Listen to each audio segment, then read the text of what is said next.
ओम शांति। 14 फरवरी 2025 के मुरली के महावाक्य हैं।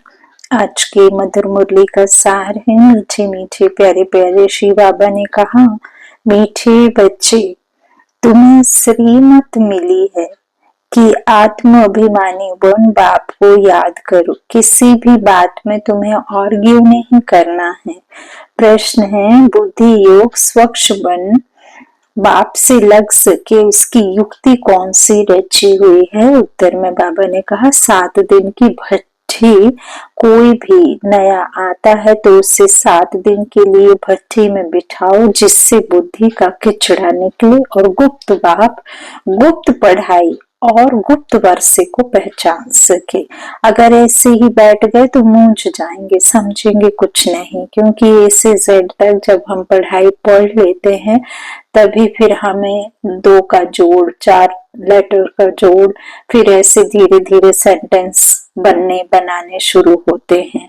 तो परमात्मा भी यही कहते हैं कि यदि आपको यही नहीं पता होगा कि ये मुरली क्या है, पढ़ाई किस बात के लिए है, तो फिर कैसे पता चलेगा ना। इसलिए बाबा कहते हैं, अगर ये गुप्त पढ़ाई पढ़ने के लिए पहले 7 रोज की पट्टी में बिठाएं, फिर उनको समझ में अच्छे से आएगा, नहीं तो मूझेंगे, कुछ समझेंगे नहीं। गीत है, जाग सजनिया जाग। ओम शांति। बच्चों को ज्ञानी तू आत्मा बनाने के लिए ऐसे ऐसे जो गीत है वह सुनाकर फिर उसका अर्थ करना चाहिए, तो वाणी खुलेगी। मालूम पड़ेगा कि कहाँ तक सृष्टि के आदि मध्य अंत का ज्ञान बुद्धि में है। तुम बच्चों की बुद्धि में तो ऊपर से लेकर मूल वतन, सूक्ष्म वतन, स्थूल वतन के आदि मध्य अंत का सारा राज जैसे कि चमकता है। बाप के पास भी यह ज्ञान है जो तुमको सुनाते हैं। यह है बिल्कुल नया ज्ञान। भल शास्त्र आदि में नाम है, परंतु वह नाम लेने से अटक पड़ेंगे, डिबेट करने लग पड़ेंगे। यहाँ तो बिल्कुल सिंपल रीति समझाते हैं। भगवान वाच, मुझे याद करो, मैं ही पतित पावन हूँ।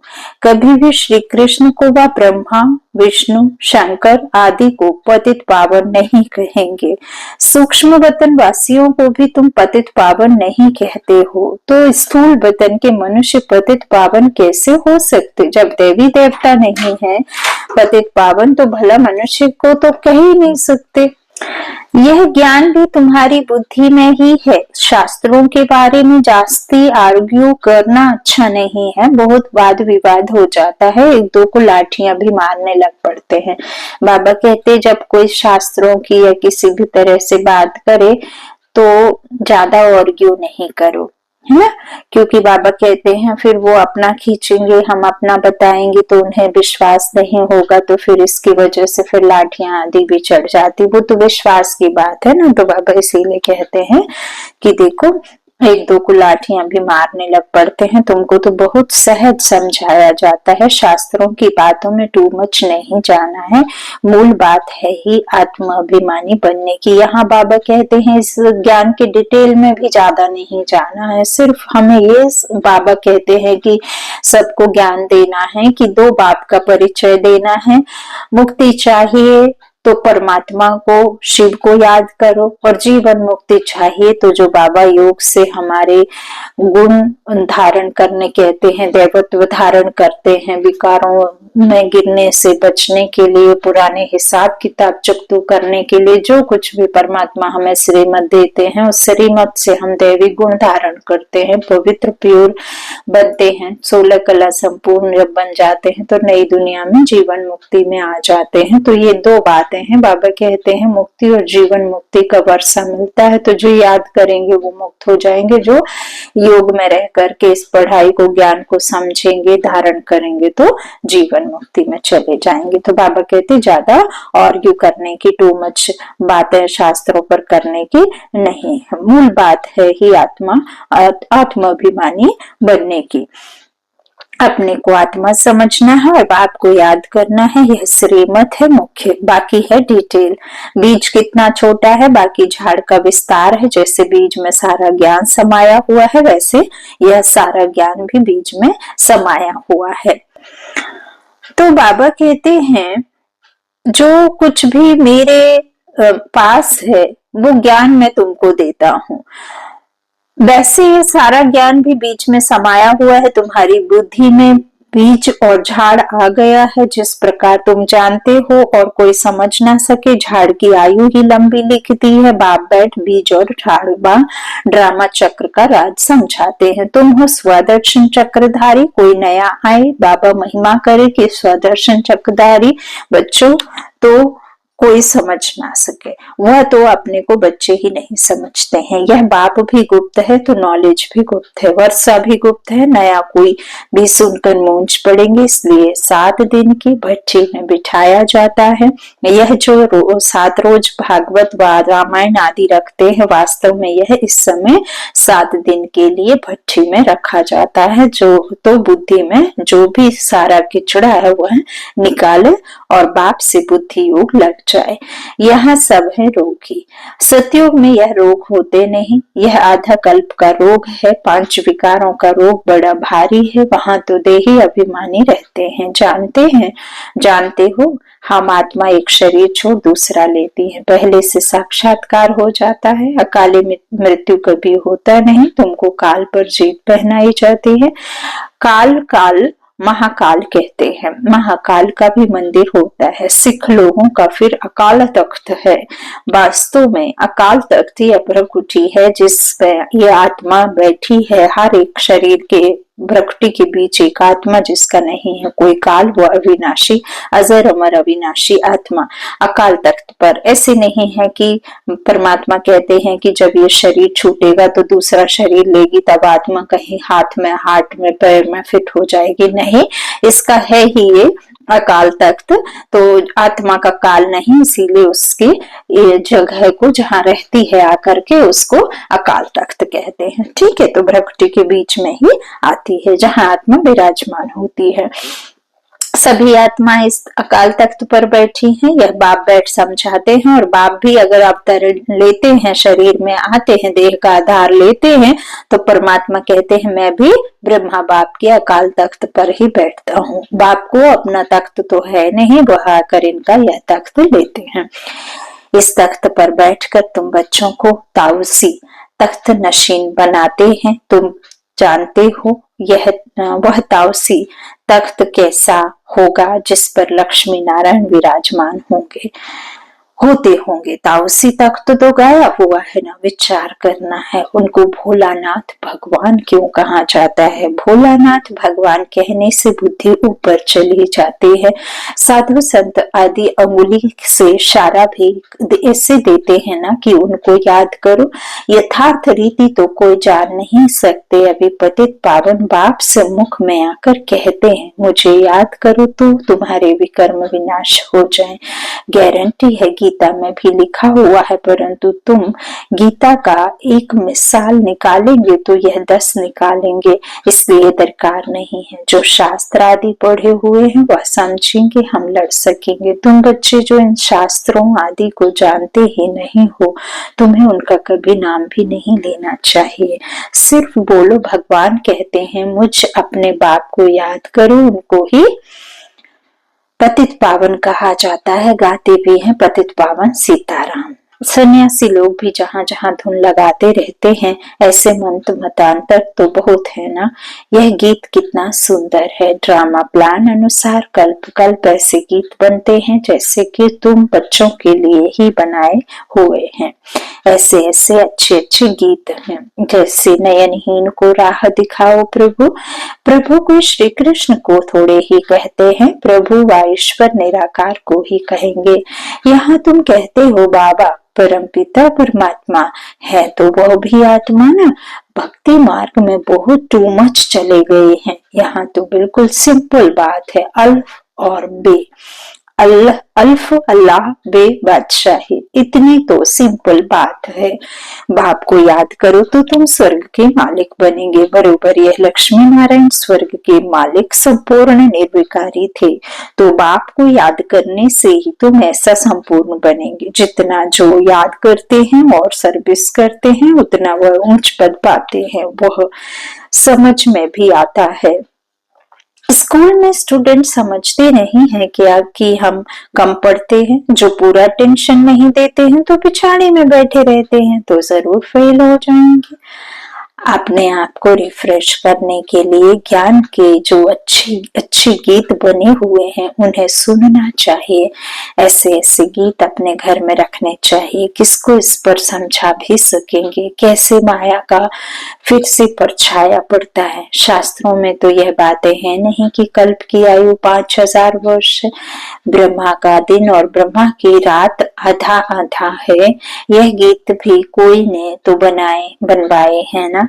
बाप बुद्धिवानों की बुद्धि है तो कोई की बुद्धि में आया है जो बैठ बनाया है। इन गीतों आदि पर भी तुम्हारे पास कितने ध्यान में जाते थे। एक दिन आएगा जो इस ज्ञान के गीत गाने वाले भी तुम्हारे पास आएंगे। बाप की महिमा में ऐसा गीत गाएंगे जो घायल कर देंगे। ऐसे ऐसे आएंगे। ट्यून पर भी मदार रहता है। गायन विद्या का भी बहुत नाम है। हाँ? अभी तो ऐसा कोई है नहीं, सिर्फ एक गीत बनाया था, कितना मीठा कितना प्यारा। बाप बहुत ही मीठा बहुत ही प्यारा है, तब तो सब उनको याद करते हैं। ऐसे नहीं कि देवताएं उनको याद करते हैं। चित्रों में राम के आगे भी शिव दिखाया है। राम पूजा कर रहा है, यह है रॉन्ग। देवताएं थोड़े ही किसको याद करते हैं। बाबा कहते उनके पास तो सर्वगुण संपन्न, बिना दुख के, बिना किसी वजह परेशानी के नहीं, कोई अप्राप्त नहीं जिस संसार में वस्तु, वो दुनिया के मालिक, तो भला सुख में क्यों वो सिमरन करेंगे। लेकिन राम के आगे भक्ति में शिव को दिखाया, रावण के आगे भक्ति में शिव को दिखाया। हाँ, तो बाबा कहते हैं वहां दरकार ही नहीं, देवताएं उनको याद ही क्यों करेंगे। चित्रों में राम के आगे शिव दिखाया है, यह रॉन्ग है। देवताएं थोड़ी ही किसको याद करते, याद मनुष्य करते हैं। बाबा कहते हैं तुम भी अभी मनुष्य हो फिर देवता बनेंगे। देवता और मनुष्य में रात दिन का फर्क है। वही देवता फिर मनुष्य बनते हैं। कैसे चक्र फिरता रहता है किसको भी पता नहीं है। तुमको अभी पता पड़ा है कि हम सच सच देवता बनते हैं। अभी हम ब्राह्मण हैं, नई दुनिया में देवता कहलाएंगे। अभी तुम वंडर खाते हो। यह ब्रह्मा खुद ही जो इस जन्म में पहले पुजारी था, श्री नारायण की महिमा गाते थे, नारायण से बड़ा प्रेम था। अब वंडर लगता है हम सो बन रहे हैं, तो कितना खुशी का पारा चढ़ना चाहिए। तुम हो अननोन वॉरियर्स, नॉन वायोलेंस। सचमुच तुम डबल अहिंसक हो, ना काम कटारी ना वह लड़ाई। काम अलग है, क्रोध अलग चीज है, तो तुम हो डबल अहिंसक। नॉन वायोलेंस सेना अक्षर से उन्होंने फिर सेनाएं खड़ी कर दी हैं। महाभारत लड़ाई में मेल्स के नाम दिखाए हैं, फीमेल्स नहीं है। वास्तव में तुम हो शिव शक्तियां, नाम मेल। बाबा कहते हैं यहाँ फीमेल मेल की बात नहीं है। तुम सब एक समान, एक बाप के संतान बच्चे, रूहानी सेना हो, शिव शक्तियां हो। तो बाबा कहते मेजॉरिटी तुम्हारी होने कारण शिव शक्ति सेना कहा जाता है। यह बातें बाप ही बैठ समझाते हैं। अभी तुम बच्चे नवयुग को याद करते हो। दुनिया में कोई को भी नवयुग का मालूम नहीं है। वह तो समझते हैं नवयुग 40,000 वर्ष बाद आएगा। सतयुग नवयुग है, यह तो बड़ा क्लियर है। तो बाबा राय देते हैं ऐसे अच्छे गीत भी सुनकर रिफ्रेश होंगे और किसको समझाएंगे भी। बाबा कहते हैं यह सब युक्तियां हैं, इनका अर्थ भी सिर्फ तुम ही समझ सकते हो। बहुत अच्छे अच्छे गीत हैं अपने को रिफ्रेश करने के लिए। यह गीत बहुत मदद करते हैं। अर्थ करना चाहिए तो मुख भी खुल जाएगा, खुशी भी होगी। बाकी जो जास्ती धारणा नहीं कर सकते हैं उनके लिए बाप कहते हैं घर बैठे बाप को याद करते रहो। गृहस्थ व्यवहार में रहते सिर्फ यह मंत्र याद रखो, बाप को याद करो और पवित्र बनो। आगे पुरुष लोग पत्नी को कहते थे भगवान को तो घर में भी याद कर सकते हैं, फिर मंदिरों आदि में भटकने की क्या दरकार है। हम तुमको घर में मूर्ति दे देते हैं, यहाँ बैठ याद करो, धक्का खाने क्यों जाती हो। ऐसे बहुत पुरुष लोग स्त्रियों को जाने नहीं देते थे। चीज तो एक ही है, पूजा करना और याद करना। जबकि एक बार देख लिया फिर तो ऐसे भी याद कर सकते हैं। तो श्री कृष्ण का चित्र तो कॉमन है, मोर मुकुटधारी। तुम बच्चों ने साक्षात्कार किया है, कैसे वहां जन्म होता है वह भी साक्षात्कार किया है, परंतु क्या तुम उसका फोटो निकाल सकते हो। एक्यूरेट कोई निकाल ना सके। दिव्य दृष्टि से सिर्फ देख ही सकते हैं, बना नहीं सकते। हाँ, देखकर वर्णन कर सकते हो, बाकी वह पेंट आदि नहीं कर सकते। भल होशियार पेंटर हो, साक्षात्कार भी करे तो भी एक्यूरेट फीचर्स निकाल ना सके। तो बाबा ने समझाया, कोई से आर्ग्यू जास्ती नहीं करना है। बोलो तुमको पावन बनने से काम और शांति मांगते हो तो बाप को याद करो और पवित्र बनो। पवित्र आत्मा यहाँ रह ना सके, वह चली जाएगी वापस। आत्माओं को पावन बनाने की शक्ति एक बाप में है और कोई पावन बना नहीं सकता। तुम बच्चे जानते हो यह सारी स्टेज है, इस पर नाटक होता है। इस समय सारी स्टेज पर रावण का राज्य है, सारे समुद्र पर सृष्टि खड़ी है। यह बेहद का टापू है, वह है हद के, यह है बेहद की बात, जिस पर आधा कल्प दैवी राज्य आधा कल्प आसुरी राज्य होता है। यह खंड तो अलग अलग है, परंतु यह है सारी बेहद की बात। तुम जानते हो हम गंगा जमुना नदी के मीठे पानी के कंठे पर ही होंगे, समुद्र आदि पर जाने की दरकार नहीं रहती। यह जो द्वारिका कहते हैं वह कोई समुद्र के बीच होती नहीं है। द्वारिका कोई दूसरी चीज नहीं है। तुम बच्चों ने सब साक्षात्कार किए हैं। शुरू में यह सदेशी और गुलजार बहुत साक्षात्कार करती थी। इन्होंने बड़े पाठ बचवाए हैं, क्योंकि भट्टी में बच्चों को बहलाना था तो साक्षात्कार से बहुत बहुत पहले हैं। बाप कहते हैं फिर पिछाड़ी में बहुत बहलेंगे, वह पाठ फिर और है। गीत भी है ना, हमने जो देखा सो तुमने नहीं देखा। तुम जल्दी जल्दी साक्षात्कार करते रहेंगे। जैसे इम्तिहान के दिन नजदीक होते हैं तो मालूम पड़ जाता है कि हम कितने मार्क्स से पास होंगे। तुम्हारी भी यह पढ़ाई है। अभी तुम जैसे नॉलेजफुल हो बैठे हो, सभी फुल तो पास नहीं होते हैं। स्कूल में हमेशा नंबरवार होते हैं, यह भी नॉलेज है। मूल वतन सूक्ष्म वतन तीनों लोगों का तुमको ज्ञान है। इस सृष्टि के चक्र को तुम जानते हो, यह फिरता रहता है। बाप कहते हैं तुमको जो नॉलेज दी है यह और कोई समझा ना सके। तुम्हारे पर है बेहद की दशा, कोई पर बृहस्पति की दशा, कोई पर राहु की दशा होती है तो जाकर चांडाल आदि बनेंगे। यह है बेहद की दशा, वह होती है हद की दशा। बेहद का बाप बेहद की बातें सुनाते हैं, बेहद का वर्षा देते हैं। तुम बच्चों को कितनी न खुशी होनी चाहिए।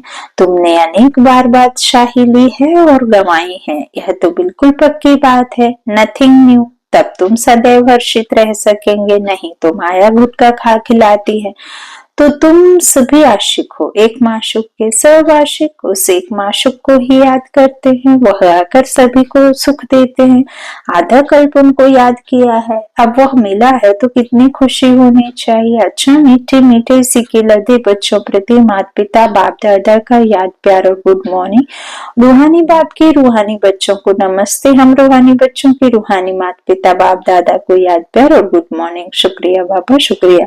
धारणा के लिए मुख्य सार है। पहला बाबा ने कहा सदैव हर्षित रहने के लिए नथिंग न्यू का पाठ पक्का करना है। बेहद का बाप हमें बेहद की बादशाही दे रहे हैं, इस खुशी में रहना है। दूसरा, ज्ञान के अच्छे अच्छे गीत सुनकर स्वयं को रिफ्रेश करना है, उनका अर्थ निकालकर दूसरों को सुनाना है। वरदान दिया बाबा ने, माया के संबंधों को डाइवोर्स दे, बाप के संबंध से सौदा करने वाले माया जीत मोह जीत भव। अब स्मृति से पुराना सौदा कैंसिल कर सिंगल बनो। बाबा कहते अब स्मृति से पुराना सौदा कैंसिल कर सिंगल बनो, आपस में एक दो के सहयोगी भल रहो लेकिन कंपेनियन नहीं। कंपेनियन एक को बनाओ तो माया के संबंधों से डाइवोर्स हो जाएगा। माया जीत मोह जीत विजयी रहेंगे।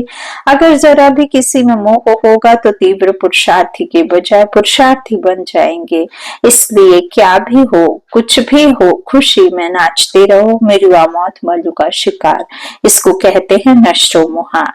ऐसा नष्टो मोहा रहने वाले ही विजय माला के दाने बनते हैं। स्लोगन है सत्यता की विशेषता से डायमंड की चमक को बढ़ाओ। सत्यता की विशेषता से डायमंड की चमक को बढ़ाओ। अव्यक्त इशारे एकांत प्रिय बनो, एकता और एकाग्रता को अपनाओ। बाप दादा चाहते हैं कि हर बच्चा एक रस श्रेष्ठ स्थिति के आसनधारी, एकांतवासी, अशरीरी, एकता स्थापक, इकोनॉमी का अवतार बने। एक दो के विचारों को समझ सम्मान दें, एक दो को इशारे से लेन देन कर आपस में संगठन की शक्ति का स्वरूप प्रत्यक्ष करें, क्योंकि आपके संगठन की एकता की शक्ति सारे ब्राह्मण परिवार को संगठन में लाने के निमित्त बनेगी। अच्छा, ओम शांति।